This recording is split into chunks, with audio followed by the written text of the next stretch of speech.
Hello and welcome to Prime Take. Today we have the pleasure of hosting an exceptional individual, someone who has contributed greatly to the success of many sportsmen and women in this country through physiotherapy. Well, this is an area many of us hitherto had little knowledge about, and even as I speak, many of us actually do not know so much about physiotherapy and how it influences the performance of our athletes. The men and women who go out there to put smiles on our faces when other factors surrounding us get us stressed. And today, we are having a conversation with that man who is now a professor. I'm privileged to be seated before, I can say, my destiny helper, because to be speaking to a professor says a lot.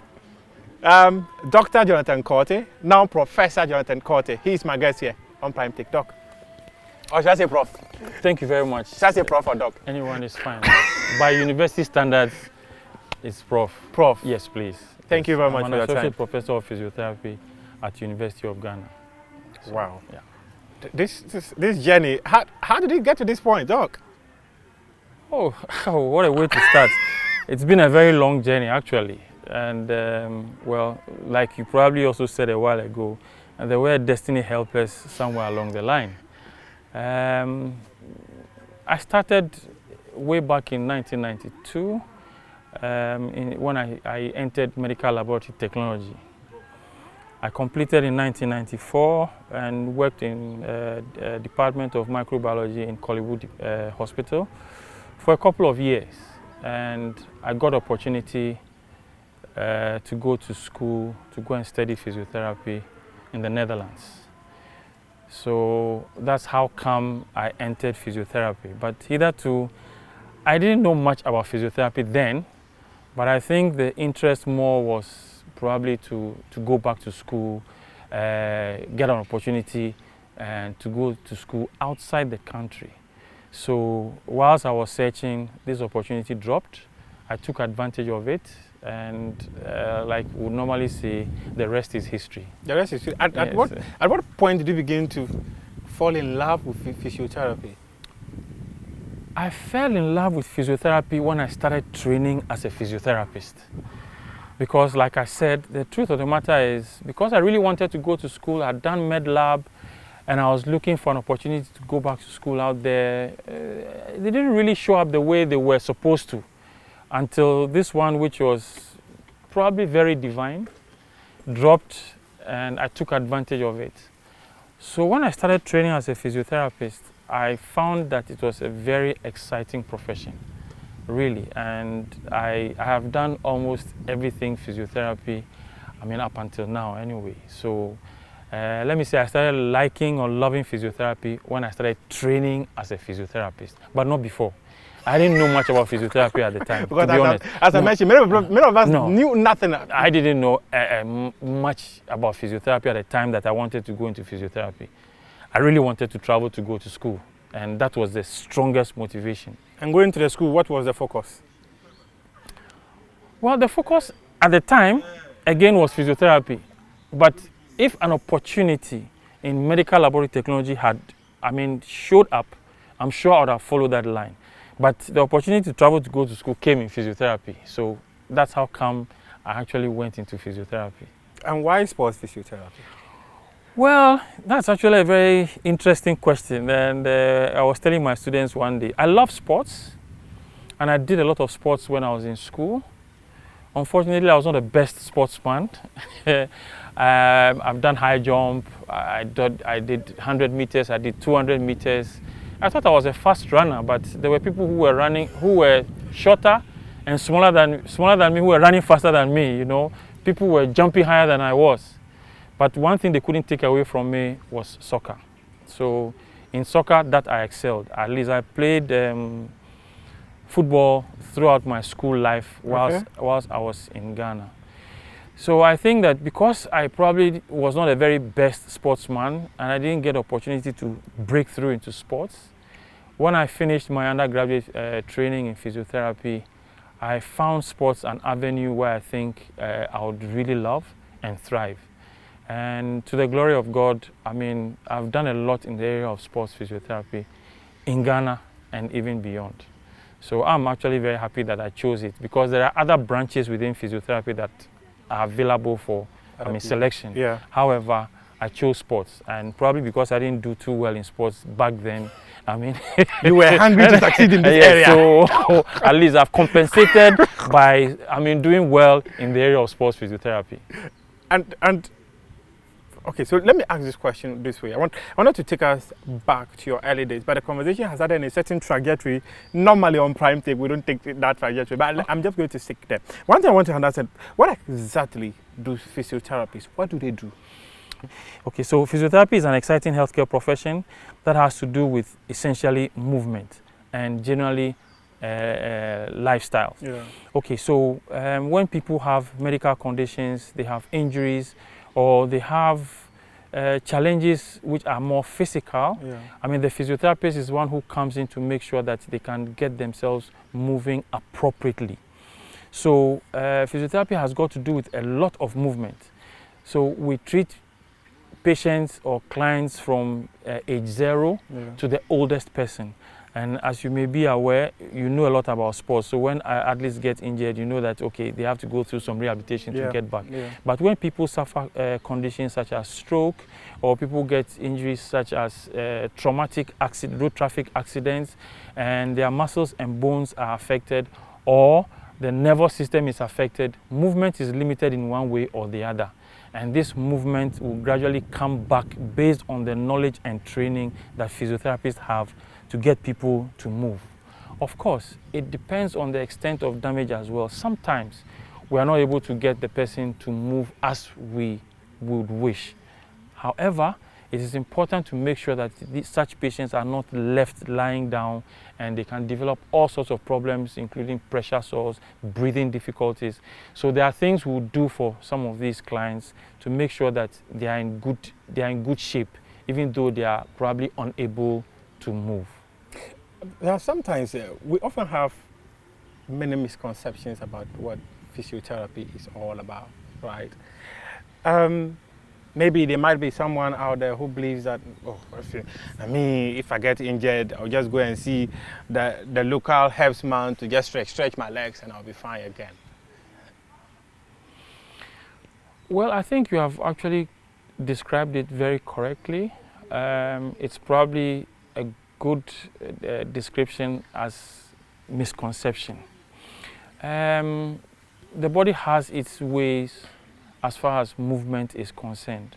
So when injuries occur, by virtue of the training of physiotherapy, there's a lot of anatomy, which is muscle and bone, blood vessels, nerves. Now we are speaking science. Yes. That are taught to the students who become physiotherapists eventually. Yeah. So they have a very good understanding of what may have happened as a result of that particular injury.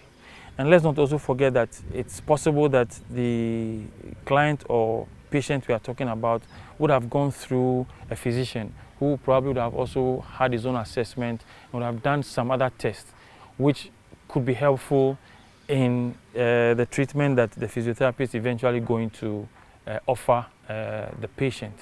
So if you go and see the herbalist, or you go and see, whatever they call them, whether they're traditionalists or their background as far as, the body is concerned, I'm sorry to say, is not at the level at which somebody who was trained as a physician or was trained as a physiotherapist is concerned. They wouldn't understand what exactly the problem is.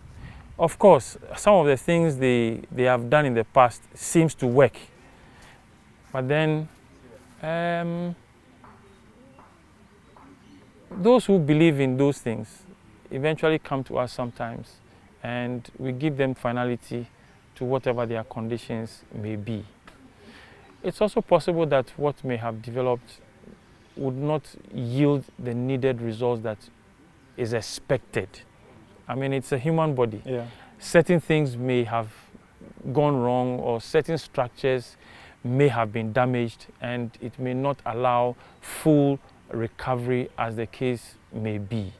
So, there are intricacies. So probably we'll have to look at it that way.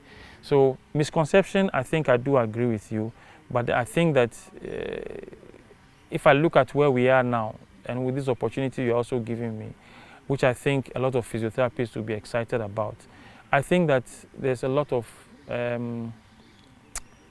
probably, let me say, health education we need to do with regards to the profession physiotherapy, and a lot of advocacy, because there are people who actually, when it comes to sports, end some sportsmen's career because of the kind of treatment they offer these sportsmen. This conversation is centered on sports, so definitely we'll switch to the sports angle. Sure. But you mentioned something quite critical, which has to do with, when I say you were talking about science, the anatomy of the person, right? So if I begin to feel like some physical pain, what is that first thing that I have to do? Well, I think maybe I'm in the house, I slept in my bathroom. Do I need to see some specialist, or we play street football all the time? I go out there, I go get injured. What are some of the first things that I need to do? Well, first of all, you know, usually it depends on the severity of what you are talking about. Yeah. You know, I mean, there are issues that may arise. But first aid, just the first aid. Yes. So the body has a way of always responding to some of these things. Yeah. Of course, that's what we call inflammation. When the injury occurs, of course, there's inflammation, a little bit of swelling here, there's heat. You know, those are the things we give 2 to 3 days to see whether it will resolve by itself or it begins to resolve. By the third day, if it's not resolving, of course, then you need to pay attention to that. No, you need to give it better attention. Those first 3 days, maybe you want to take the normal paracetamol, or you want to apply ice, which helps the swelling to come down, pain to go down. It's normal. So like I said, depending on the severity. Otherwise, by the second or third day, I mean, if you're not getting good results, I mean, your antenna should go up and say, no, you need to seek proper attention as far as this injury is concerned. So you can walk in to see a physician, you can walk in to see a physiotherapist. Physiotherapists, fortunately, are actually first contact practitioners. So if you bring the condition, we can look at it. If it is not the type that we have to look at, we'll quickly let you know that no, you have to see a physician for other additional information, additional tests, or additional investigations that may warrant you to come back to us or go in a different tangent as far as the treatment is concerned. So the first 2 to 3 days are actually very critical. Beyond that, your antenna should go up. Are there some myths about physiotherapy? And can you clarify them? Do we have some myths in there? Oh.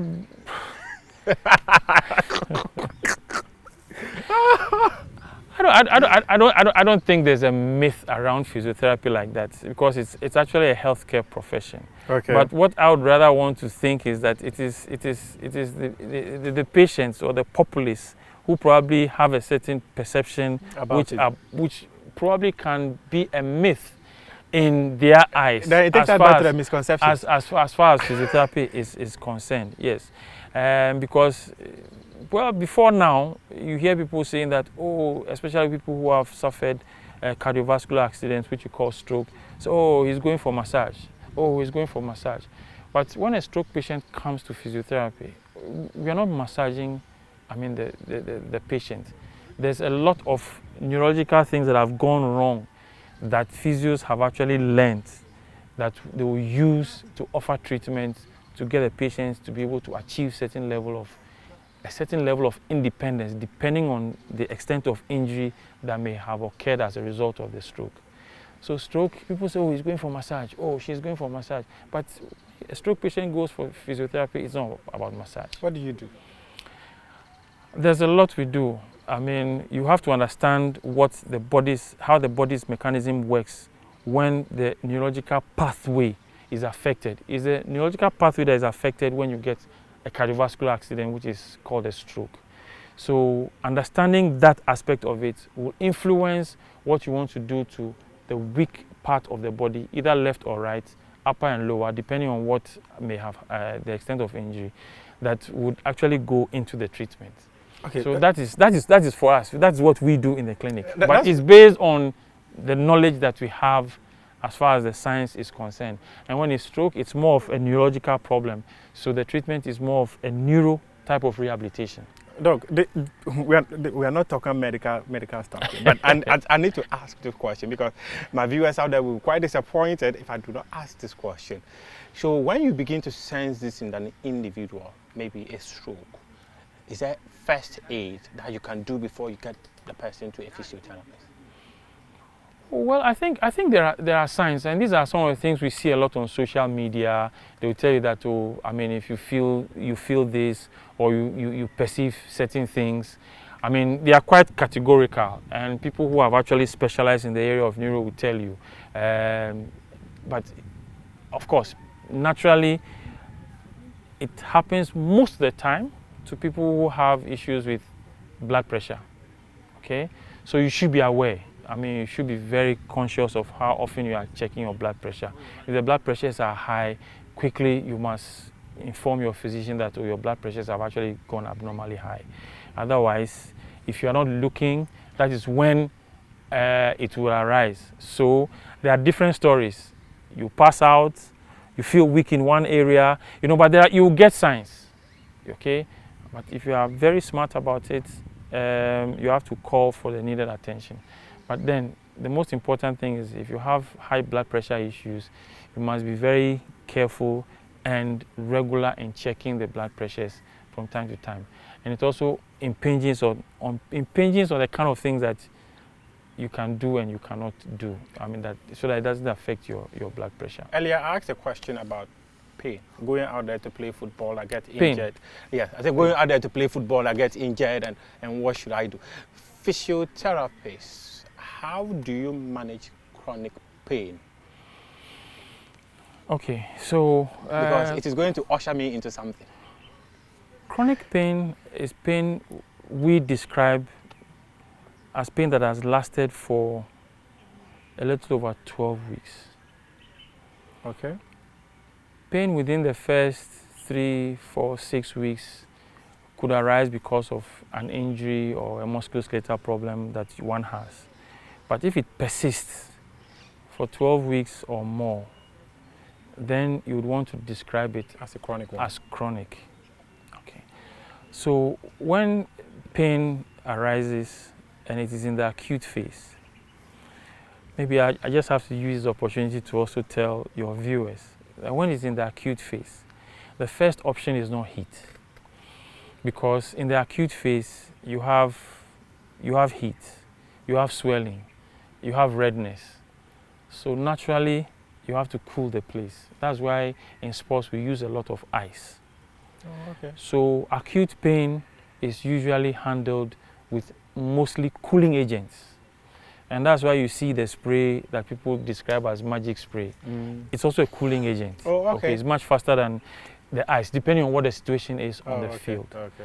But if the pain has persisted, and like I said, beyond 12 weeks, then of course, it has become chronic, and whatever it is must be properly investigated so that it can be given the needed attention.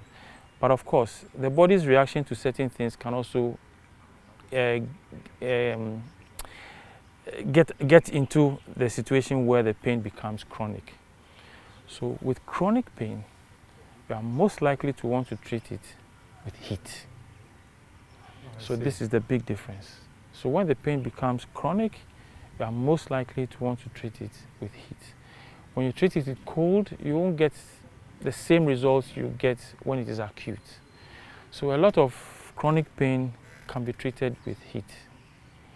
But let me be quick to say that physiotherapy has to do a lot with our hands. So there are quite a number of manipulations and mobilizations that can be done when people have actually got into the situation where their pain has become chronic. But of course, like I said, it has to be investigated. You need to understand why the pain is chronic. Then it will inform the kind of treatment that you have to offer, which a lot would depend on our hands, and then you apply some heat as well. The heat usually would soothe the soft tissues, which is the muscle, the skin, and it will enhance, blood circulation. Sometimes with chronic pain, some form of blood circulation also helps, because once the blood moves away from where the pain is, it brings new blood to the area, and then it soothes the place, and the pain also would naturally go down, aside what you would have done with your hands if you understand what the pain actually is emanating from. Doc, if I'm coming for a physiotherapy session, or anyone at all, let me say my crew, or anyone out there wants to come for a physiotherapy session, what are some of those first things that the person should expect? Well, when you come for a physiotherapy session, it's just like you've been to any clinic. You are taking in the history of the condition you are presenting is taken, and then an objective assessment would be conducted, which means that you would look, will feel, and will move that particular part of the body where you are complaining about whatever it is, for us to have an understanding of what your condition is. So when the history is taken, we do a subjective and objective assessment. Then we come up with a physical diagnosis. We actually diagnose what the problem is. And it's a physical diagnosis. It's not a medical diagnosis. So the physical diagnosis is actually going to help you to plan your treatment. And when you're able to plan your treatment, then you can now intervene. And when you intervene, you actually keep evaluating, and then you modify as and when necessary, so that you can get the outcomes that are expected as far as the treatment is concerned. Is it beneficial for someone without an injury, physiotherapy? Yes, like I said, we treat people from age 0 to the oldest. So I'm sure you may have come across children who have weakness in their arms as a result of birth. Sometimes they develop something called, I think, spina bifida. So some children have difficulty walking when they start growing. Some children have very serious bow legs, which you call genovarus. So the bow legs we see like this? Yes. So there's a lot that is done for such children at the children's unit. The physicians have a lot of input, and the physiotherapists also have a lot of input. So we treat, like I said, from age 0 to the oldest person. The old people may fall, they break their bones, they have to walk again. Mid-age people may suffer some medical conditions, they become weak, they have to be strong, they have to walk again. Sportsmen suffer injuries, they have to come back to sports. So it's actually a wide range that is usually covered. So that's why I said from age 0 to the oldest person. People become frail as a result of the aging process. You want to keep them active, they'll come see their physiotherapist. So we're actually supposed to be very busy people, as it were. But because of the level of understanding of the profession in country, I think sometimes we have time. But is this something that generally in Ghana, many people actually patronize? Yes. If you go to a lot of the government hospitals, the physiotherapists are actually very, very busy. They are very busy. But sometimes I might just walk in and you need a physiotherapist. Me, I just walk in because I'm not feeling too well. My body is paining me. I'm not too okay. Then, you need some bit of physiotherapy. Sure, right? But sure. If you do not have knowledge about it to know that, okay, as I'm going to the hospital, I need to go and see a physiotherapist. You just walk in blindly. Well, I think the nice thing about physiotherapy too is that it's because it's part of the orthodox healthcare delivery system. Yeah. The physicians also understand what physiotherapists can do for clients. So we get a lot of referrals from physicians as well.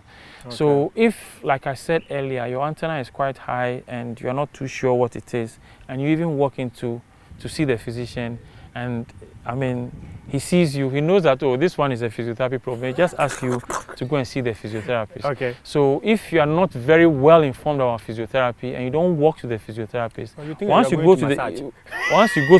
go to the physician, he will refer you to come and see the physiotherapist. Yes. Okay. Yes, that's one of the misconceptions. I mean, that physiotherapists massage us only would carry out a massage for you when you come to see them. But it's far from the truth, and massage is actually a very small part of the treatment that we offer.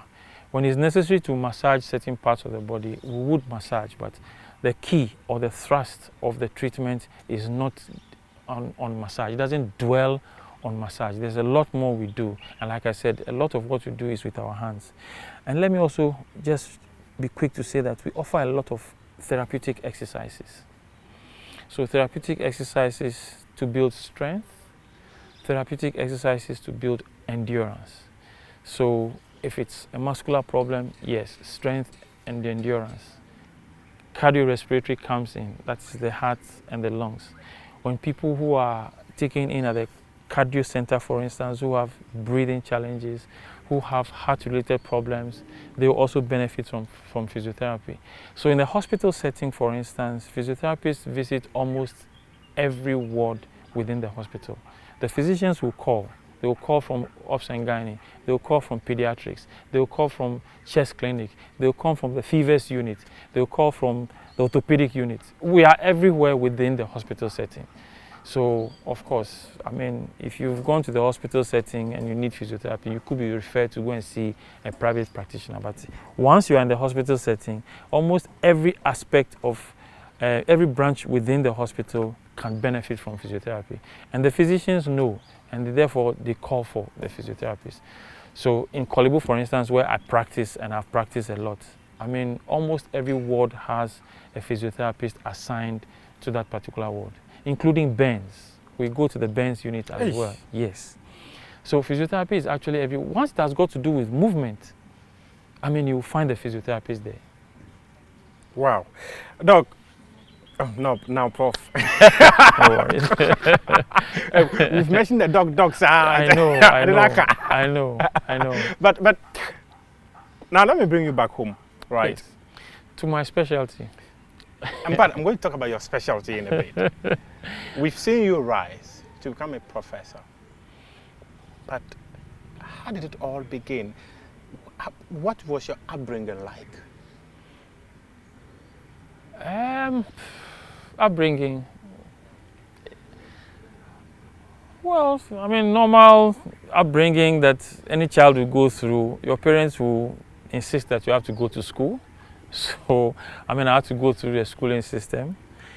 I became very interested in science. So, I mean, you know, when you go to the secondary school, I'm from the old school anyway. I did O and A level. So, I mean, getting into Form 4, I branched into science. So I did science and all the way to the advanced level, ordinary level, advanced level. And then I found myself reading medical laboratory technology in Kolebu. Like I said, an opportunity to bring people into physiotherapy actually became more or less urgent because there were few physiotherapists within country at the time. So 18 of us were selected from in country again, and almost all of us were already practicing health professionals to go and follow a training for a very intense period to come back and beef up the shortage of human resource as far as physiotherapy was concerned, and the commencement of training at University of Ghana for physiotherapy. So briefly, that's my upbringing, and I want to give a lot of kudos to my parents who made sure that I had to go to school. And although I struggled a little bit somewhere along the line, because of course there were challenges here and there, especially with regards to the finances, but I didn't relent, and gradually having broken through into the physiotherapy profession, today I find myself here as an associate professor. Your family, your parents were well-to-do? No, please. No, please. I said that. I said that already. How they able to produce a professor? That is what everybody will refer to as humble beginnings. So not the very best financial background to push as quickly as was needed. But I mean, they made sure that I stayed in line with education. They could afford the basics. They could afford the basics. So I did my best until the advanced level. But advanced level was quite challenging, and that is how come I veered into the area of health, medical laboratory technology. It was quite challenging, right? How many siblings do you have? Or you are an only child, so your parents pumped all the resources. No. I'm not the only child. So, well, let me just spill the beans. Polygamous family. My father had 4 wives. Oh wow! So hey, I need to come and see your father. He has to inspire me. My ambition is to marry 4. My father had 4 wives. My mother was the last, so I was the 10th of 11 children.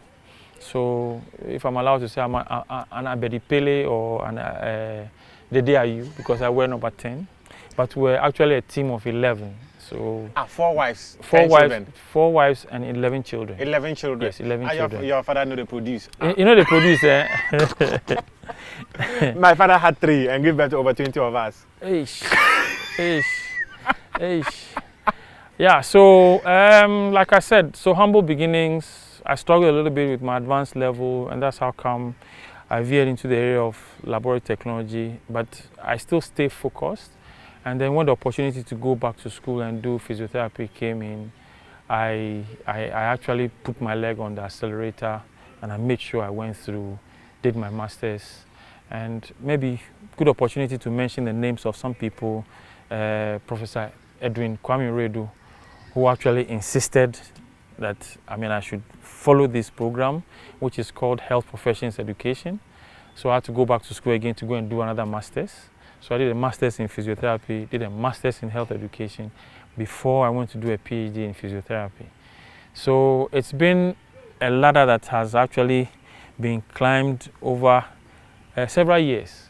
But then I think what matters the most is, by God's grace, I'm here. So it took the grace of God. It took people, to actually make good input and impact. So I never stopped mentioning Prof. Redu's name, and he knows, because he made sure I went to do my master's, because he, together with the team, came to visit us whilst we were in school in the Netherlands, pursuing our undergraduate physiotherapy, and selected some of us to be teachers in the program at the University of Ghana when it starts. I was the first to join in the University of Ghana, and then one of my colleagues from the same program also joined later.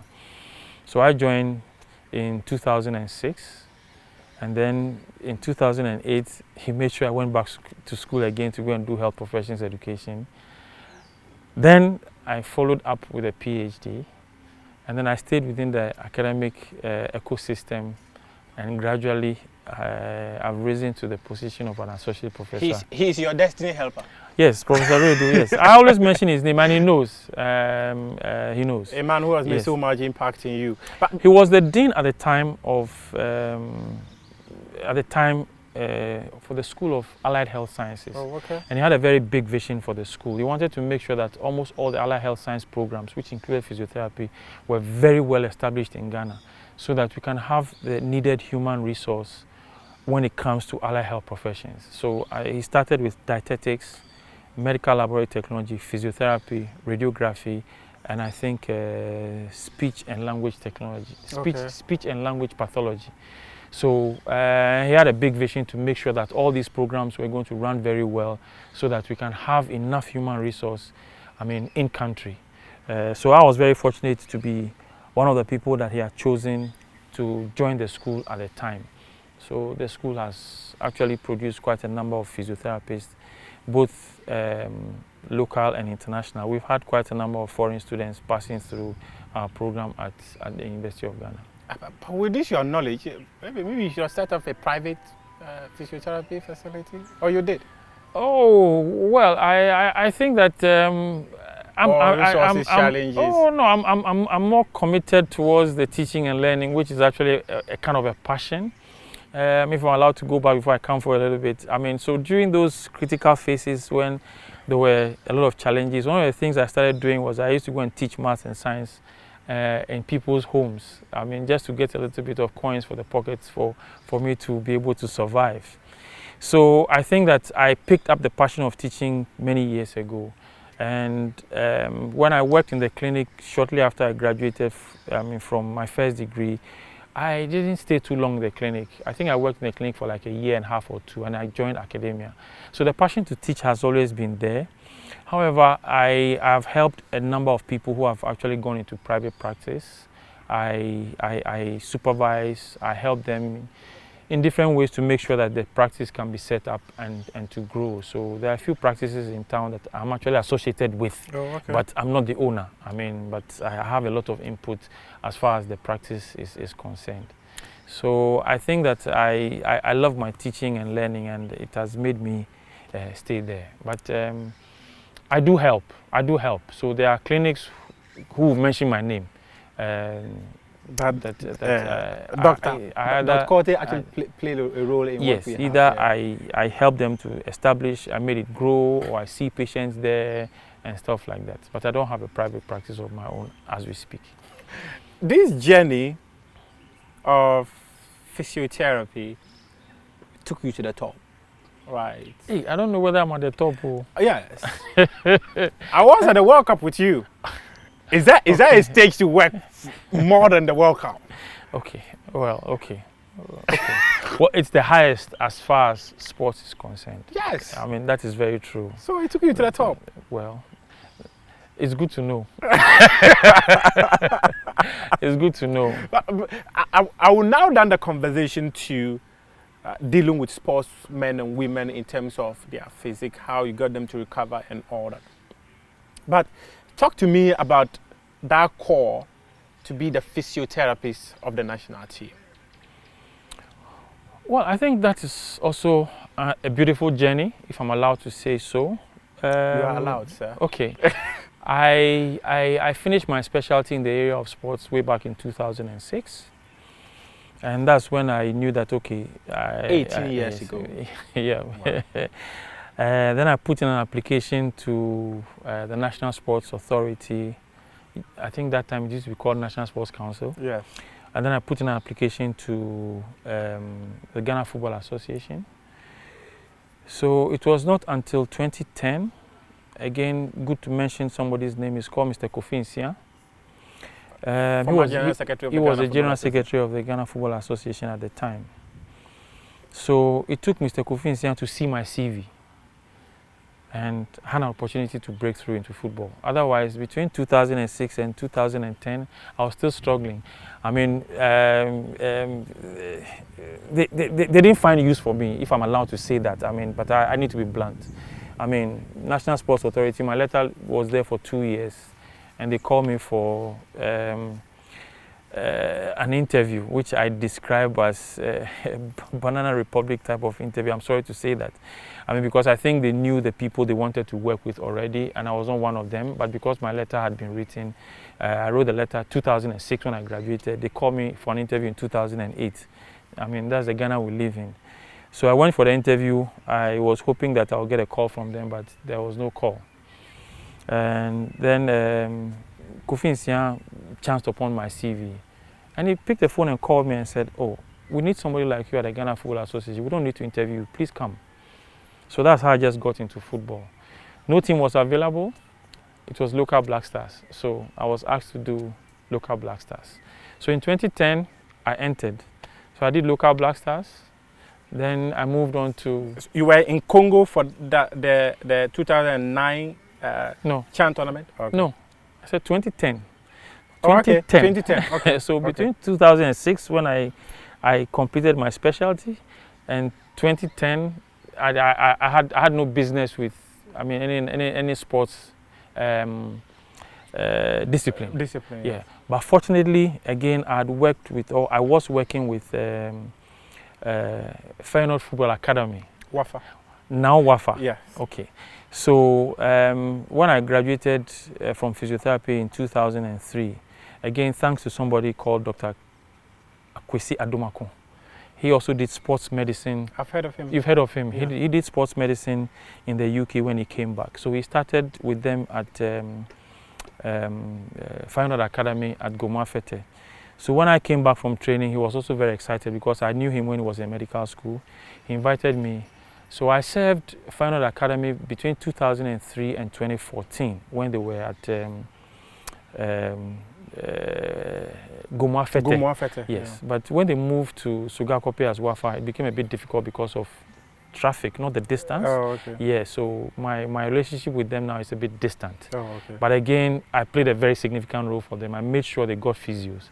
As we speak, Wafa has 2 physiotherapists who train from University of Ghana in their facility. Oh, okay. Okay, so I digressed a little bit, but I'll come back. I know what I was talking Yeah. about. So it was not until 2010 that I actually came into national sports, which is Ghana football. And it was Kofi Nsian who called me and said, please come in. And then I went into local Black Stars because that was the only team available at the time that was not occupied as far as physiotherapy was concerned. So that's how I got in. And then I started serving the Ghana Football Association. And I've served them from then till now. Wow. Okay. 14 years. Yes. Oh, wow. And then in 2014, thanks to Benunu Mensah, at the time, I think he was the president for Ghana Weightlifting Federation. But then he was a chef de mission to the Glasgow Olympic Games. Olympic Games, yes. He knew I was a sports physiotherapist, so he invited me. So I've worked with the GOC consecutively for, I think, three or four events. I was with them in Glasgow 2014. I was with them in Rio 2016. I was with them in Gold Coast 2018. And I was with them in Tokyo 2021. What about Birmingham 2022? Birmingham, no. That time, I think... You were engaged with the Black Stars? Yes. Doing so many things? So I was engaged with most of the national teams between 2010 and 2020. I joined the Black Stars in 2020. My first call-up to the Black Stars was in 2020 when the current administration came into being. But between 2010 and 2020, I did most of the other teams. Oh, okay. Local Black Stars, under 20, under 17. I was hovering around there. I was just hovering around those. And you were doing events too for Ghana Olympic Committee. Yeah, and I was doing things for getting to our athletes and all Ghana that. Olympic Committee. Oh, so you were not doing the things behind the scenes that we were not seeing, no? Yes, please. Yes, please. But okay, so I'll come back to the Black Stars, right? I'll come back to talk about Black Stars. But there's this question I want to ask, right? When it comes to sportsmen and women, one of the things that is quite prominent in them is about the injuries they suffer and how they recover. What do you do? What is that role that is critical that you play? The common injuries that are among sports professionals, and how do you help them to recover? I say sports professional, and I'm limiting it to football, because you've dealt with athletes as well. Well, I think the common injuries, and I would want to say that you can stick to football since you've done football. Oh, no, I don't mind. The common injuries are mostly knocks, aches, and pains. But for an athlete to perform at his or her best, all those things must be absent. It must be zero. So, I mean, as much as possible, those are the things that we would want to deal with. Those knocks, aches, and pains. However, occasionally, common injuries such as anterior cruciate ligament tear would occur. Common injuries with meniscus tear would occur. Common injuries in the ankle joint may occur, where it involves either a ligament or a bone. Okay, so probably these are common injuries that we hear a lot about. There are other injuries, okay, that do also occur that we would manage, but I'm just sticking to the common ones. Yeah. So common ones like aches, knocks, and pains, we have to deal with it. And if major injuries, which are such as ligaments getting torn or bones getting injured, which we also come across. Again, we have to treat for them to come to, I mean, they are normal. So when it comes to athletes, and I always tell my students, they should perform at their peak. So the treatment is such that it must be able to make them perform at their peak. For instance, if I get an injury and I can walk and I can talk, I can come to the classroom and deliver a lecture. But if an athlete cannot run properly, he cannot jump properly, performance is affected, no matter how you look at it. So as far as athletes are concerned, they have a special attention, if I'm allowed to say that. They have a special attention. So their treatment is usually vigorous but controlled, because we want them to come back as quickly as possible. It has its own implications.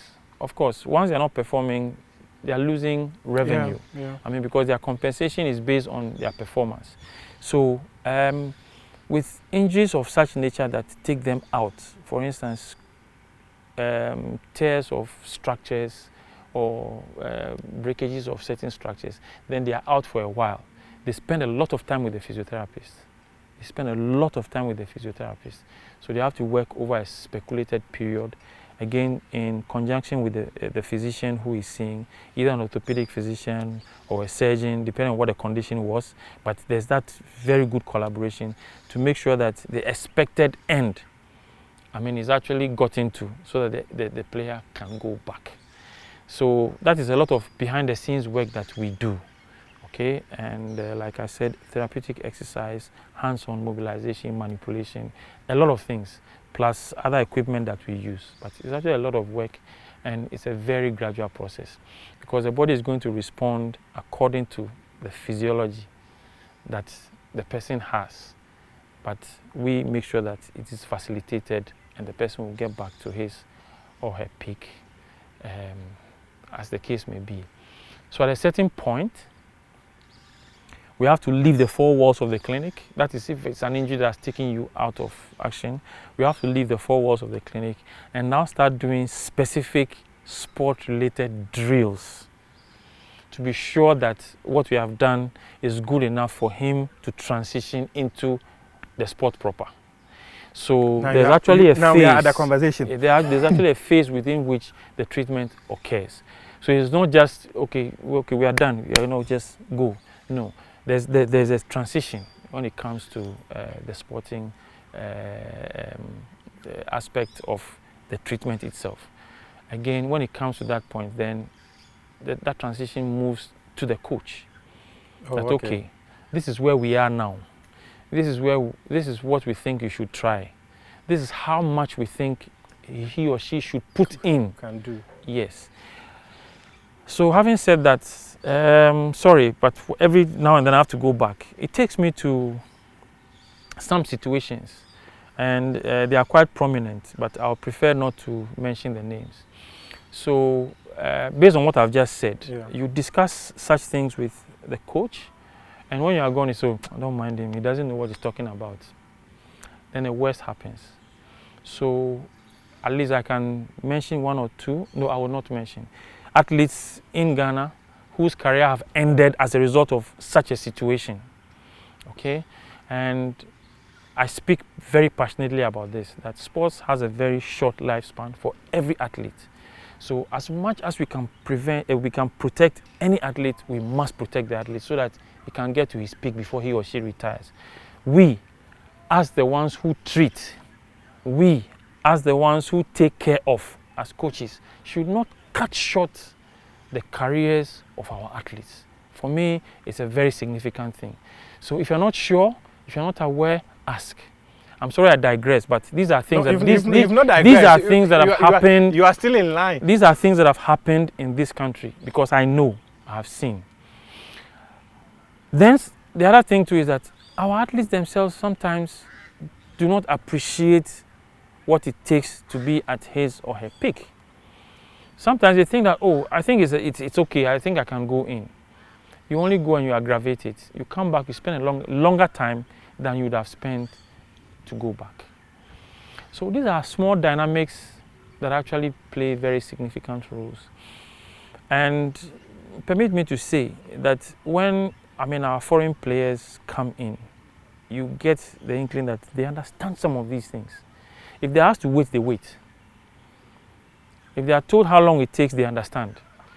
Of course, that is why we always need a psychologist, because he says that, oh, this one is going to keep you out for so long.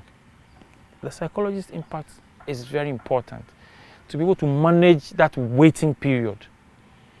Psych the person up that, well, when he gets to that point, he'll come back again stronger, probably even better. So there are quite a number of dynamics that also come into this our job. Yeah. And you can see that I'm adding a few things. Many things that are even quite exciting. But one thing that you mentioned that got me a bit hurt was about the fact that, let me say disappointed and not hurt. Disappointed was about the fact that 2 athletes actually had their careers cut short. Yes. Because coaches did not take advice. Yes. Which competition was this? One of them was the under-20 competition, and one of them was this was a local player. I think either Division 1 or Division 2. It doesn't matter. And no matter where the person is starting from. No. I just had opportunity to treat.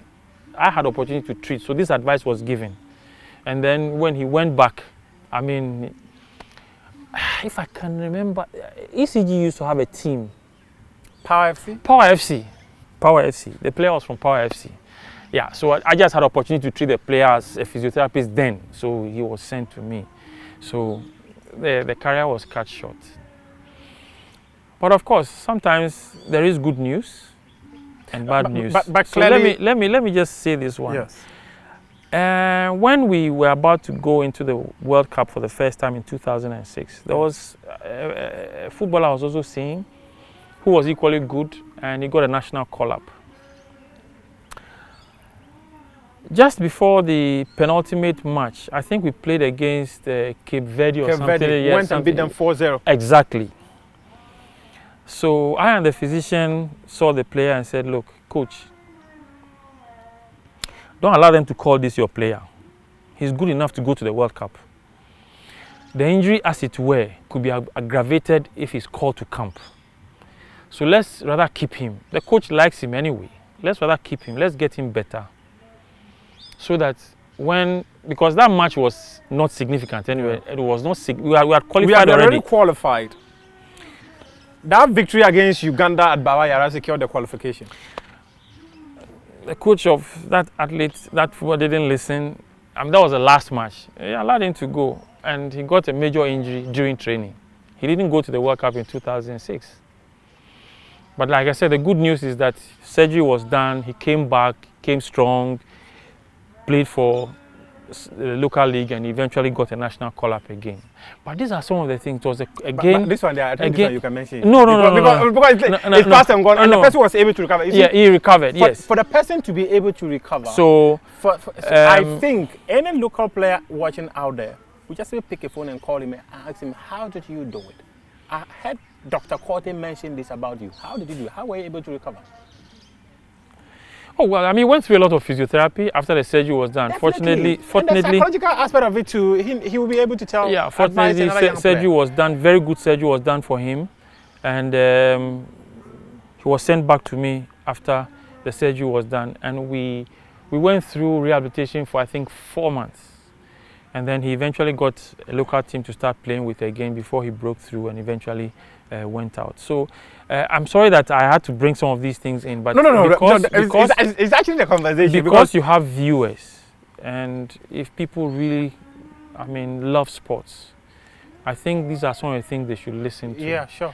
I mean, most of the national teams have good medical teams, and for me, I've loved the way some of these boys listen to us and they follow what we tell them. And I enjoyed it the most when I even entered the Black Stars. I mean, they understand, they know. I mean, if they can't make it, they said, no, this is not good enough, we can't make it. They're out. Because they'll come back again anyway. But on our local scene, it's difficult. It's a bit difficult. And it hurts me to know that, I mean, people's careers will be cut short by the people who are supposed to help them grow. Why? Because there's a large pool. There are a lot of people who want to play football. So you know that if this one goes, another one will come. Yes, but you have actually cut short somebody's career. And for me, I think it's not fair. Okay. Doc, I'm bringing you back to the Black Stars. Okay. Right. You mentioned something quite interesting about the Black Stars, which was about, in fact, you didn't mention it in Black Stars, but you just said that players need psychologists. Right. At the World Cup, we didn't have a psychologist. How do people manage it? Well, we have to manage it as it were. I mean, so to speak. I don't know what kind of good answer I can give. Yes. But you know that as part of, this training that we all do, the physicians also have a little because bit the mental and physical rehabilitation of a sportsman too is critical. Do some psychology as part of their training. We also do some psychology as part of our training. But it doesn't make us psychologists. I need to hit that nail on the head. It doesn't make, we know a little bit of psychology. The doctor does, I do, but it's just one course within the basic psychology within the program. I read basic psychology. Exactly. That doesn't make me a psychologist. So I think that the absence of a psychologist in the national team is something that needs to be fixed, or some attention needs to be paid to it. In Ghana, anytime a team is built, and the national team for that matter, what we always look at are the financials. And it's painful to realize that what they always think about is the financials. You don't want to invest the amounts that you think will give you the results that you want. If you want those good results, then you have to invest that much as well. We have traveled as national teams to different countries. We've played against different teams, and we've seen how large the backroom staff really looks like, and what kind of attention is paid to the players. In Euro 2020, Italy alone had about 37 backroom staff. You come to Ghana? Yeah, but we have 5, 6, 7. We are saying, we have all these people following the team. What are they doing? Okay, so that's the point. You see, sometimes it is because of the kind of people that follow the team that creates the problem. Because you journalists will make a lot of noise. You want to pick on each name and find out what this person is doing there. So at the end of the day, we play the role of a watchdog. Okay, so at the end of the day, you find out that there are certain people whose roles do not really matter that much, and then you start making noise. But then let me also drum it home, because you are here with me, that the backroom staff has to be equally big for us to get good results. So if you investigate and you realize that these are backroom staff who are relevant, please don't shout. Please don't shout. Please don't shout. But have we shouted about you before? No. I'm not saying that. No, but because you always pick and say that. This person there. What is he doing? They are always roaming at the roaming. They cannot do anything. Which is quite understandable. But I think the backroom staff needs to be more than what it is now, actually. But government will also complain that it's money. Yeah. Yes. But we want results. We want to reap where we have not sown. Sometimes we need to hit the nail right on the head. Yeah. We want to reap where we have not sown. You have one doctor, one physio, one maze. For me, the medical team of a whole national team to manage everything. And when you come into camp, you see that it is woefully inadequate. It is woefully inadequate. But let the journalists hear now that now we have 2 doctors, we have 4 physios, and maybe 6 mazes. Hell will break loose. All these things are out of ignorance. These are some of the things that need to be taken into consideration when we are building our national teams, including the local teams. Once, you see, if it trickles down, and that's one of the things I also give a lot of credence to the GFA. They have worked with our department. They want to see how best it can trickle down, but we've not gotten there yet. So that they will actually, the teams locally will employ more qualified people than people who run onto the field with a sachet of water and some bag and behave as if they are doing something they don't know. I'm sorry to say that, but it is happening, and that's the truth. Okay, we are fortunate if at the end of the day, whatever happened, the person is sent to the hospital. Then of course, a physician will see. If a physician sees and he has to go for physio, he may go for physio. If he goes for physio and they see the cost, he say, no, maybe this one I have to go and see the herbalist. So there are quite a number of dynamics that actually come to play when it comes to some of these things.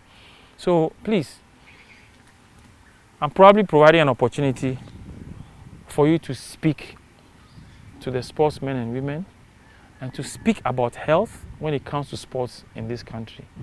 It's the thing we put always at the back. Then when it happens, then we wake up. But health is equally important. For the athlete to perform at his or her best, the health must be part right from the word go.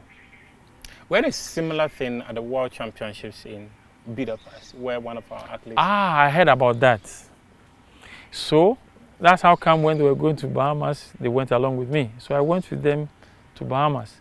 And the athletes themselves were like, hey, this one, they've not seen... No, this is the first time they've had to travel with a physio. In fact, we're actually trying to go with a physio and a doctor. But again, they said money.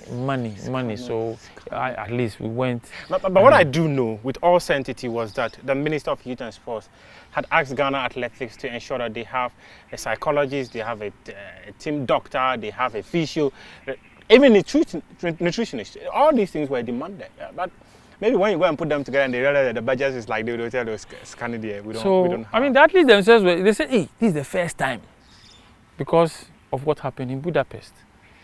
So again, I'm going to digress. I say that, look, sports is actually a very big industry. We can all fit in. And I'm surprised that government after government, minister after minister, have not found it important to actually invest in that area. If you invest, the rippling effect will be massive. And we'll get the results that you want. Because once you invest in it, you are going to unearth talent. Yeah. You will unearth potential. So why don't we want to invest? We want a quick fix. Oh, we are going for a tournament next year. 2 weeks before you go and camp and you want to go and win gold. It doesn't work that way. Invest in it now and the results would come. It's a big industry. Did you follow them to Paris for the Olympics? No, I was not there. I was not in Paris. But why did you go to Bahamas and you didn't go to these are some of the dynamics. I mean, they choose who they want to go with. I mean, I don't have power over some of those things, so I was not in Paris. Yeah. I have 3 more questions to ask them. 3 more questions. 3 questions. Okay. One is that, Doug, the Black Stars are playing last round of AFCON qualifiers. You were with them. In fact, I was with you in Abidjan. I haven't seen you with them. Why? Okay, well, I think shortly after the AFCON, the technical team was dissolved. If you all remember, the entire technical team was dissolved. So when it was reconstituted, I was not included in the current technical team. I'm told that the president has asked that I should be reassigned, the president of GFA, I should be reassigned to the local Black Stars. So as we speak, I'm supposed to be with the local Black Stars.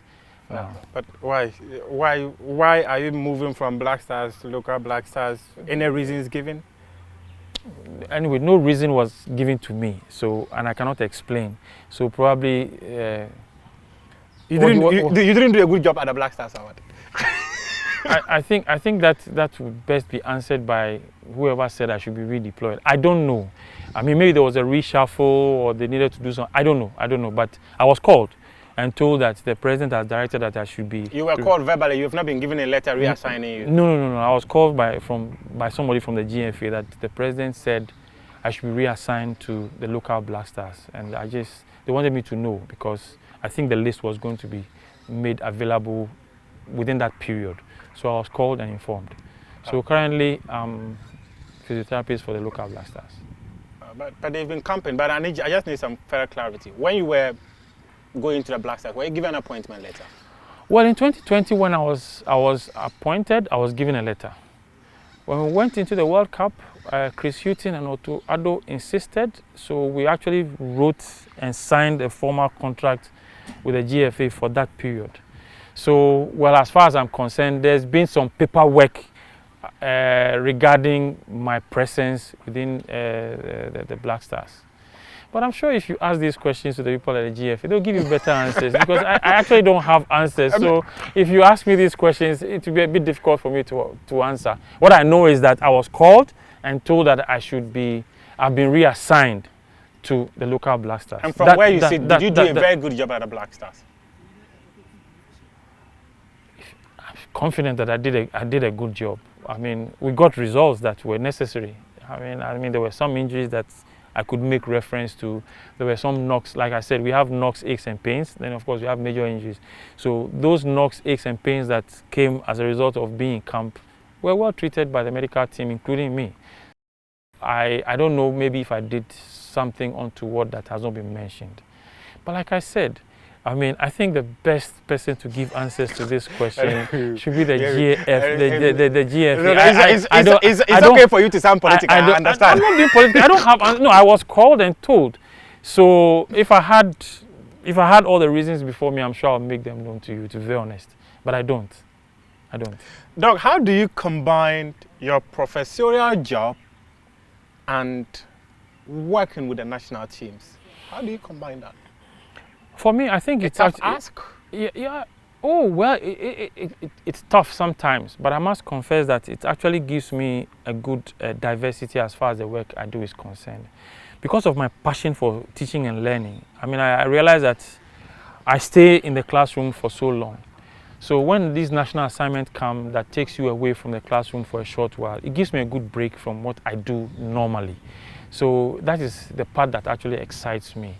So I'm able to combine it very well. And fortunately, I mean, beyond COVID, we've had the opportunity to do quite a number of things online. So I stay in touch with my students, I stay in touch with the staff, when necessary, using the online platforms. But otherwise, it's a tough task, but I think it's also exciting. Final question. Okay, I will not ask that final question. What advice will you offer to sportsmen and women and sports administrators? I wanted to ask what advice you will give to young physiotherapists. Well, I think for sports administrators, I would want to plead with them that once they decide they want to be part of a sports team, they should consider health of their athletes, very important. Yeah. And therefore, the health component of their technical team must be given priority and not a secondary, option. For athletes too, I think that they should listen to their body and understand that they are supposed to perform at their best. They are supposed to perform at their peak. So if there's ache, pain, or there's an injury, or there's something they don't understand, I think the best thing for them is to walk to, I mean, yes, like I said, if the administrators have the health team on standby, they should just walk to the health personnel who works with them, report what it is, let them take a good look at it so that, I mean, it is resolved and then they can perform at their best. They must remember that their career is short. It will end at a certain point, though they should not contribute towards its ending abruptly. Yes. Yeah, that was quite an obvious question I wanted to. I don't know how it skipped my mind. How physiotherapists contribute to the long-term career of an athlete? I'm glad you've mentioned this one because it almost skipped my mind, but you have answered it. Okay.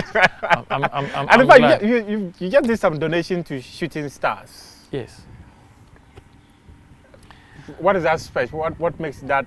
Why did you do it? What influenced that? Okay, so I think I have a good relationship with Shooting Stars. I've worked with them in the last 2 years and counting. I would want to consider them now as a partner. I would say a partner because, I mean, they've helped me enjoy my profession. They've sent quite a number of players to me, again through one Dr. Adomakun from his clinic. I met one of the directors of Shooting Stars with a player. In other words, you are one of the best physiotherapists in this country. Oh, all the referrals you're talking about. Because they keep referring to you. And in fact, the only physiotherapist with a professorial title? At the moment in Ghana, I think I'm the only Ghanaian who is an associate professor in physiotherapy. Yeah. Wow. Yeah. Congratulations. Oh, thank you very much. Congratulations. Thank you very much. Congratulations. Now, wrap up the partnership team for me. Yes. So, having treated quite a number of players from Accra Shooting Stars, I had opportunity to also interact with a German company called Kanzelspager, who is quite, which is quite interested in having a presence in Ghana and West Africa for that matter. I got a few things from them which were quite useful.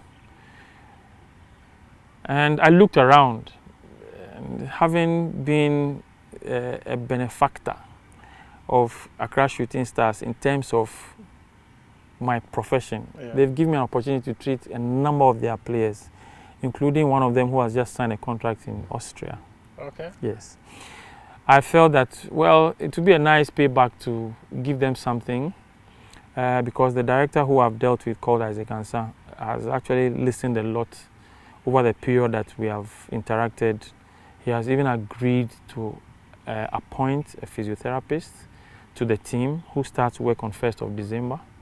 So I felt that, well, I mean, why not Accra Shooting Stars as an entry point for Kanzelspeja in Germany and for Accra Shooting Stars in Ghana? I mean, to benefit from the partnership that I'm building for myself between them, which is Accra Shooting Stars, and Kanzelspeja in Germany. And that's why I made that donation to them.